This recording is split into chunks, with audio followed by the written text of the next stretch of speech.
안녕하세요. 재택 수업으로 세 번째 만나는 시간이죠. 반갑습니다. 첫 시간은 크로아상하고 데니쉬 페이스트리 했고요. 이제 오늘 세 번째 시간에는 파베이킹에 관한 수업을 할 거예요. 파베이킹이라고 하는 장르는 냉동빵 중에서 저율배합 제품에 적용하는 기법 중에 하나예요. 파베이킹 제품이 지금 현재 시장에 굉장히 많이 나와 있는데 마트에 요즘 에어프라이어로 하는 베이킹 제품들 많이 나와 있죠. 그런 제품들이 모두 다 파베이킹을 적용한 제품들입니다.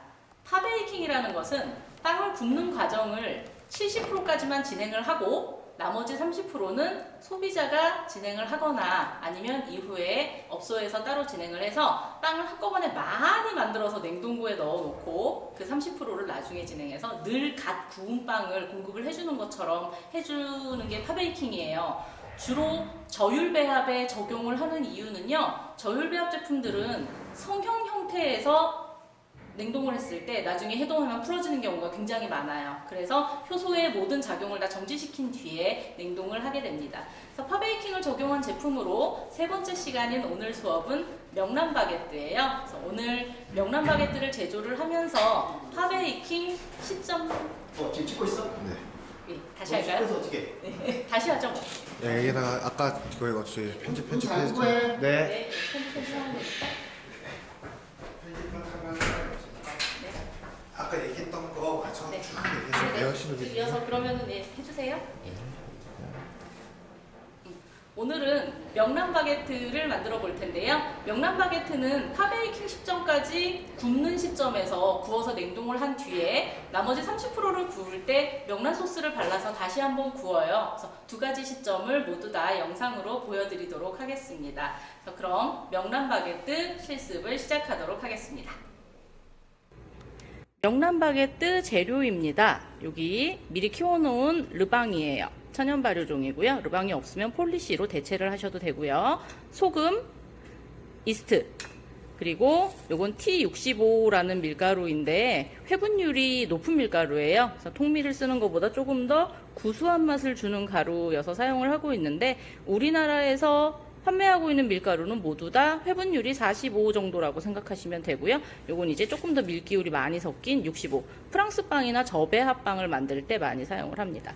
그리고 물은 그냥 일반적인 수돗물 써주시면 되고요. 온도는 대략 봄 날씨 같은 경우에는 18도 정도의 물을 써주시면 최종 반죽 온도 24도를 얻을 수 있어요. 그래서 요 반죽하시기 전에 생이스트는 상관없는데 인스턴트 드라이 이스트는 물에 좀 풀어주시는 것이 좋고요. 이스트를 물에 잘 풀어주신 뒤에 이 르방이 굉장히 끈적거려서 다루기가 어려운데 물을 르방에 부어버리시면 르방이 발효된 아이기 때문에 동동동동 떠요. 그럼 이제 발효할 때 좀 반죽통에 넣기가 쉽겠죠. 재료 소개는 끝났고 그럼 반죽을 치도록 하겠습니다. 반죽은 전 재료를 한꺼번에 넣고 저속으로 믹싱하다가 어느 정도 한 덩어리가 되면 중속으로 믹싱해서 발전 단계 중기까지만 반죽을 치도록 할게요. 발전 단계 중기의 반죽 상태는 잠시 뒤에 펴서 보여드리도록 하겠습니다. 반죽이 완료되었습니다. 반죽 온도 확인을 해볼게요. 저율배합 빵들은 반죽 온도가 24도에서 25도 정도 사이 나오면 괜찮은데 약간 높아요. 25.5도가 나왔네요. 0.5도는 좀 봐주세요. 반죽 굉장히 질죠? 수율이 굉장히 높은 배합입니다. 글루텐 발달 정도를 볼게요. 반죽이 지니까 덧가루 손에 묻히시고 펴보면 100%까지는 아니지만 그래도 어느 정도의 막이 형성된 상태, 매끈한 정도, 요 정도까지 반죽을 했습니다. 반죽이 조금 노랗고 땡땡이가 박혀있는 것처럼 보일 텐데 요건 T65의 특징이에요. 닫혀진 반죽을 통에다 넣었고요. 뚜껑 덮어서 발효를 할 텐데 27도 정도 온도의 발효실에서 30분 정도 발효 진행한 후에 꺼내서 폴딩을 해줄 거예요. 펀치라고도 말을 하죠. 그렇게 해서 총 2번 정도 펀치 진행한 뒤에 반죽 분할하고 성형하도록 하겠습니다. 발효실로 갈게요. 반죽 접어주기 시작하겠습니다. 아직 발효가 끝난 것은 아니고요. 중간에 폴딩을 한번 해주기 위해서 반죽을 꺼낼 거예요. 폴딩을 진행할수록 반죽에 탄력이 생겨서 좀 더 잘 떨어지게 될 거예요. 펀치라고도 말을 하는데 펀치 같은 경우에는 반죽량이 굉장히 많을 때 반죽을 꺼낼 수 없으니까 주먹으로 때려주는 걸 펀치라고 말을 하고요. 반죽량이 적을 때는 보통 홀딩, 저희 홀더, 접어주기 과정이라고 생각하시면 됩니다. 접어주고,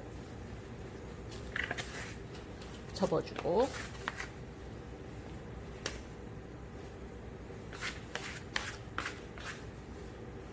접어줍니다.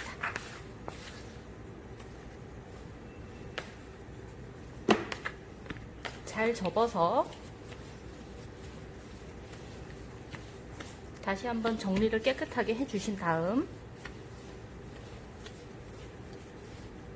다시 발효통에 넣어서 30분 정도 발효 후에 한 번 더 접어주도록 할게요.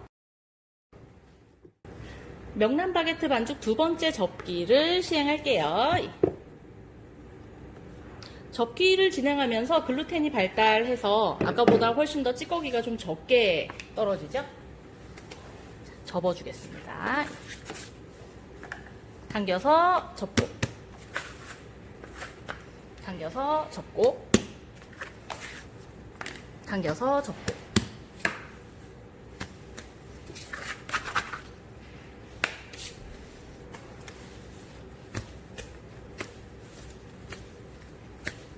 접어서 정리를 잘 해준 뒤에 예쁘게 정돈이 되면 다시 통에 넣고 또 30분 발효를 진행하도록 하겠습니다. 총 발효를 90분을 하게 되는 거죠. 30분 하고 접기 한 번, 또 30분 하고 접기 한 번, 그 이후에 또 30분. 그럼 발효 시작하도록 할게요. 바게트를 분할하여 둥글리기를 합니다. 예. 지금 여러분들이 보시는 손은 김민지 학생의 손입니다. 둥글리기를 잘 하는지 매의 눈으로 지켜봐 주세요. 너무 오래 돌리지 마시고, 네, 됐습니다. 그 정도 되면 내려놓으시고요. 둥글리기를 한 뒤에는 20분 정도 실온에서 중간 발효한 뒤에 모양을 잡도록 하겠습니다. 아주 모범적인 둥글리기 자세를 가지고 있어요. 봅시다. 네. 자, 이렇게 둥글리기를 예쁘게 해 놓으시고 잠시 뒤에 성형하도록 하겠습니다. 바게트 성형 시작하겠습니다. 덧가루를 앞뒤로 한 번씩 잘 묻혀주시고 털어주신 뒤에 예쁜 면, 둥글리기 한 윗면이 아래로 가게 내려놓고 세로로 살살 당겨주세요.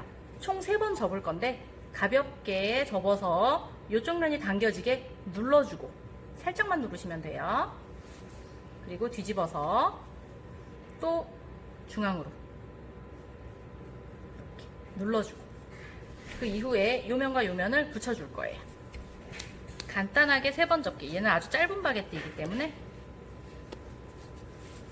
길지 않게 성형할 거예요. 명란 바게트는 100g짜리 작은 바게트입니다. 가스 빼기는 많이 하진 않을 거고요. 이렇게 성형해서 발효천에 올려놓고 발효를 할 거예요. 다시 한번 하나 더 보시도록 하겠습니다. 덧가루 묻혀서 털어주시고 접어서 눌러주고 뒤집어서 또 접어서 눌러주고 그 다음 당겨서 붙여주는 거예요. 여기가 팽팽해지도록 다듬어주고 길이는 대략 한 15cm 정도 짧게 명란 바게트 성형을 보셨습니다. 이제부터 우리 민지 학생이 실습하는 걸 보도록 하겠습니다. 자, 민지 학생의 실습입니다. 덧가루 잘 털어주시고 그렇게 해서 접어서 눌러주세요. 누르고 돌려 이쪽을 또 접어서 누르고 자 이번에 손에다 덧가루 좀 묻히고 붙을 때마다 덧가루는 손에 붙지 않게 쓰는 거예요. 얘를 엄지손가락으로 눌러서 이렇게 접어주면서 여기를 당겨서 붙이는 거야. 이렇게 볼까요?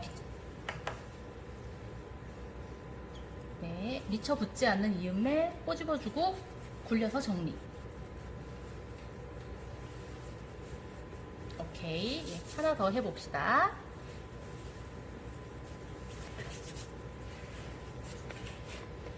숟가루 잘 털어주고 또 붙여주고 너무 세게 눌러서 이렇게 상처가 나지 않게 살살 눌러주세요.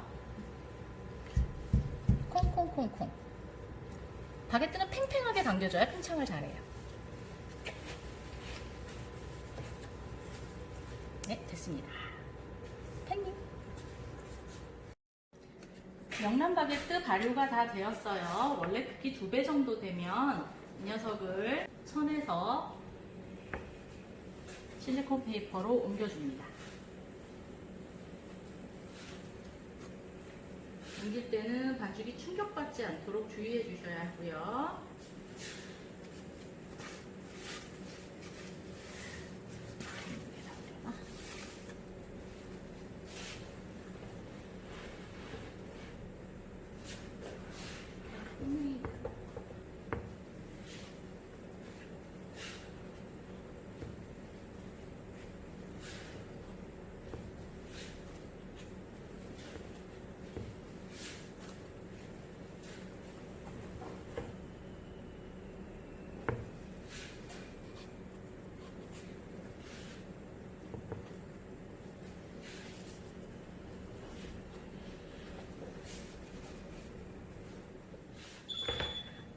실리콘 페이퍼로 모두 옮긴 반죽에 가운데에 일자로 가볍게 코프를 내줍니다. 가운데다 버터를 짤 거기 때문에 너무 깊게 내시거나 사선으로 내실 필요는 없어요.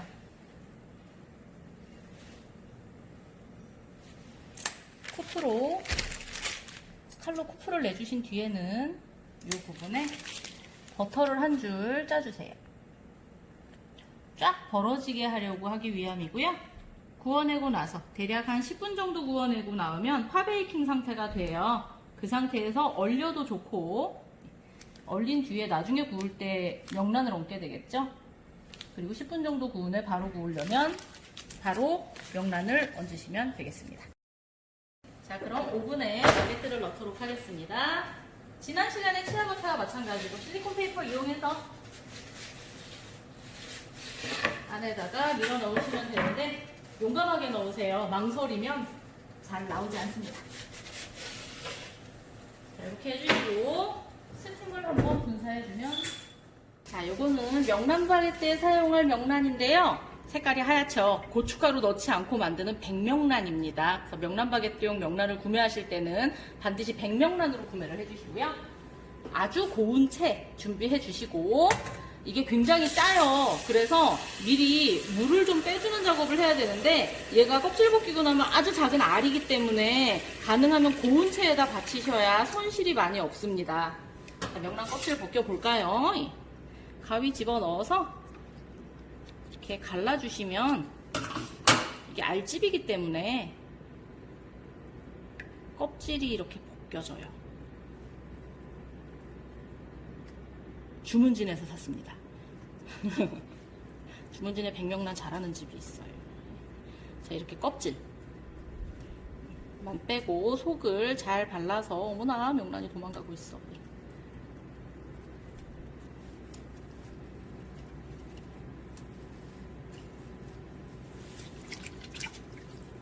이렇게 물에 헹궈 주시면 알 껍질만 나와요. 이건 이제 못 쓰는 거니까 이건 버리고. 터졌군. 그래서 명란이 어떤 건 굉장히 색깔이 하얗고 어떤 거는 조금 색깔이 불구스름하고 그런데 그게 왜 그런지는 물어봤더니 명란 파는 아줌마도 모르더라고요. 그래서 물에다 한참 담궈 놓으셔야 소금기가 빠집니다. 물에다 담궈 놨다가 잘 걸러서 소금기 빼주시고, 그리고 나서 여기에 마요네즈랑 참기름, 마늘, 그런 거 생크림 섞어서 명란 소스 만들 거예요. 미리 물에 담가 놓았어요. 이렇게 건져내면 이렇게 알만 나와요. 그래서 아주 고운 채를 쓰셔야 되고 물에다 한참 담가서 소금기를 좀 빼도록 하겠습니다. 마늘 소스예요. 명란 마늘 소스. 아까 전처리를 해놓고 물을 뺀 명란에 명란 100g에 분량에 마요네즈 30g이에요. 그리고 마늘 한 꼬집 정도 넣고 여기 참기름도 섞어주셔도 괜찮습니다. 잘 섞어서 파베이킹한 바게트 위에다가 발라줄 거예요. 그래서 명란에 이렇게 마요네즈를 섞으면 굉장히 묽어져요.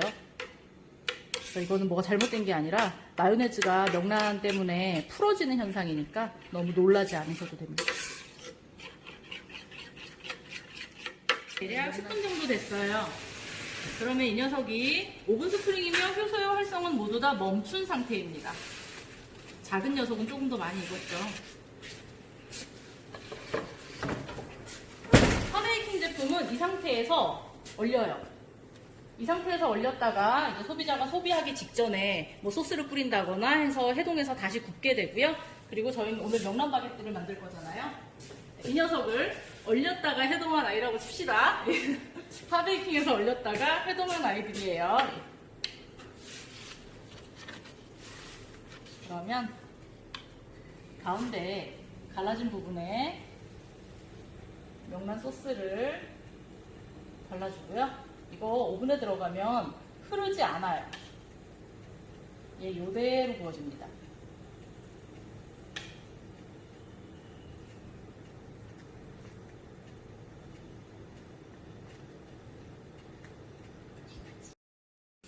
윤하정 교수님의 세 번째 수업인데 교수님이 너무 열정적으로 이 수업을 하셔가지고 지난번과 같이 우리 유튜브에 교수님이 최근표 교수님 먹는 게 너무 이뻐요 이렇게 다시 왔어요. 네, 다시 왔는데 교수님께서 너무 열정적으로 이렇게 수업에 참여해서 감사를 드리고요. 여러분들 오시면 교수님의 멋진 강의를 들을 수 있겠습니다. 자, 그러면 교수님께서 마무리하고 제가 이거 좀 먹어보도록 하겠습니다. 자, 교수님. 네, 명란 바게트가 모두 다 구워져 나왔고요. 지금 결과물을 보면 두 가지 색깔이 있는데 이 상태. 아까 소개할 때, 소개 영상에서 말씀드렸던 파베이킹 상태입니다. 파베이킹 상태로 제품을 얼릴 때 이 상태에서 영하 40도로 급속 냉동을 하고요. 그 이후에 해동을 해서 오븐에 다시 구울 때 명란 소스를 발라서 굽게 돼요. 그리고 이 상태에서 바로 명란 소스를 발라도 구워도 상관은 없지만 이 반죽을 매일 하고 싶지 않다면 이 상태의 반죽을 한 10kg 정도 쳐서 냉동고에 다 얼려둔 다음에 필요할 때마다 하루에 10개, 20개씩 명란 소스를 발라서 구워서 생산하는 방법이 있겠죠. 그래서 인건비를 절감하고 그날의 작업량을 줄일 수 있는 방법이 냉동빵 반죽법이라고 생각하시면 돼요. 오늘은 냉동빵 반죽법 중에서 파베이킹 수업을 하셨고요. 이 상태가 파베이킹 된 상태의 바게트, 그리고 이 상태가 완벽하게 모두 다 구워진 바게트 되겠습니다. 교수님 시식을 한번 해보실까요? 네. 최근표 교수님은 이 제품을 2002년, 2003년도에 이제 일본에 빵 배우러 다닐 때 이제 후쿠오카에서 굉장히 아주 맛있는 빵을 하는 빵집이 있었어요. 그래서 거기에 갔더니까 우리는 그 당시에 뭐밖에 못 먹었냐면 명란을, 지금도 명란 젓갈을 먹죠. 근데 이게 이제 걔네들 말로 멘타이라고 그랬는데요. 그래서 이제 이걸로 만드는 그 젓갈을, 사실은 후쿠오카 쪽에는 농태가 나지 않아요. 근데 거기에서는 저쪽 높은 지방에서 나는 제품을 저기 북해도 쪽에서 나는 거 가지고 만들었던데, 사실은 지금 몇 년도예요? 2020년도니까 이 제품이 지금 이제 부산, 그 다음에 이제 이쪽으로 올라오는 부산 쪽에서 굉장히 히트 쳐가지고 전국에 지금 굉장히 아주 유명한 빵이 됐어요. 그래서 여러분들 이 빵을 우리 윤하정 교수님께서 수업 시간에 만들어준다는 것은 굉장히, 지금 이 제품을 교수님 봐서라도 주변에 있는 카페가 이 두 가지 제품을 만약에 가져간다 하면 우리 학교 학생들한테 굉장히 바로 취업시켜 줄 것 같아요. 아주 너무 맛있는 제품인데요. 제가 한번 먹어보겠습니다. 이 제품은 아마 먹으면 그 젓갈에 약간 짭짤한 맛도 좀 나면서 약간 콩마늘이라고 표현하나요? 그 젓갈의 특유의 그런 향도 좀 있었는데요. 예. 바게트, 예. 역시 껍질 얇고 되게 오늘 T65로 구워서 조금 더 고소할 거예요. 역시 민지가 찍고 있는데 요거 보이나요? 요거? 민지가 요거? 예, 요거 보이죠? 예, 기공도 잘 나오고, 예, 이게 명란 맛이 나네요. 예, 맛이 나고 굉장히 맛있네요. 교수님, 만약에 이런 네. 현재 교수님이 기술적으로 이렇게 자문을 해주는 어떤 카페들이 이렇게 파베이킹으로 해서 쓰는 업체들이 좀 있나요? 지금 현재는 없어요. 일단은 카페 점주님들이 파베이킹이라는 것에 대한 개념을 아직은 잘 모르셔서 그 완제품 냉동 생지만 성형까지 끝나서 발효해서 굽는 녀석들을 많이 적용하고 계신데, 오히려 이런 파베이킹 제품들이 발효 관리 안 해도 되고 해동해서 위에 소스만 얹어서 구우면 되기 때문에 활용도나 편리성 훨씬 더 좋다고 생각합니다. 여러분 먹고 싶죠? 수업 때 꼭 만나서 먹어요. 교수님 너무 이제 세 번째 수업도 굉장히 고생했습니다. 아마 교수님께서 말씀드렸겠지만 여러분 재택 수업이기 때문에 학교에서 영상만 보고 하는 수업에서 아무튼 좀 불만족스럽겠지만 수업 시간에 교수님께서 등교했을 때 다른 제품하고 연결해서 이 제품을 수업 시간에 같이 한 번 더, 그러니까 벌써 이게 3개째가 하게 되면 여러분 3개 못 배웠다 생각하지 말고 다음 시간에 5주, 6주 수업 시간에 이 제품 같이 다 해서 15주 수업에 아마 교수님이 꼭 좋은 수업 많이 해주실 겁니다. 자, 교수님, 윤하정 교수님을 위하여 집에 있는 여러분들도 박수 쳐주세요. 자, 교수님 고생하셨습니다. 박수! 고생하셨습니다.